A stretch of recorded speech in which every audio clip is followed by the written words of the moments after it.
Central Texas is seeing a surge in flu cases. If you don't have it, you likely know someone who does. So how can you protect yourself? And if you do get sick, when should you see a doctor? Dr. Elizabeth Knapp, a pediatrician at Austin Regional Clinic, is joining us today to answer those questions. I'm so glad that you're here. Thank you. This is a big situation. They're calling it a flu epidemic right now.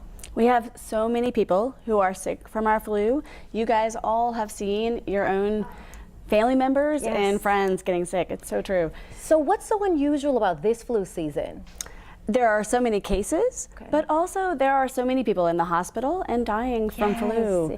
And it's very, very sad. And we've heard the debate that 10% of those who get the flu shot, it's only 10% effective. So it's a little more nuanced than that. Okay. The flu A strain is the most prevalent of all our flu, and that one is not as well protected by the flu vaccine from illness. But if you get the flu shot, you're less likely to be as sick as long and less likely to die or go in the hospital because of the flu. You had me at less likely to die, okay? Yes. So it is important. It's a personal decision, but this is reason to definitely consider the flu shot. And you say it's not too late. It is not too late. We still have lots and lots of cases.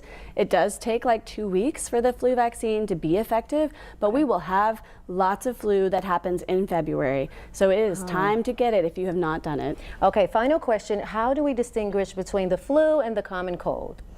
The flu usually has a much higher fever and more body aches and headaches with it. If you have a fever, you should seek out care with your doctor within the first 48 hours of that illness, because that's when the medicine we have against flu works. You have to be seen right away. Okay, I can't let you get away yet. I need to ask you about prevention. Are there things that we can do to prevent getting the flu? You can prevent getting the flu by washing your hands, by covering your cough if you are sick, but a lot of us have to take care of people who are high risk. Maybe they're pregnant, maybe they're children under 5, or maybe they're people over 65. If that is true for you and you feel a little bit sick, please wear a mask, please wash your hands even more often.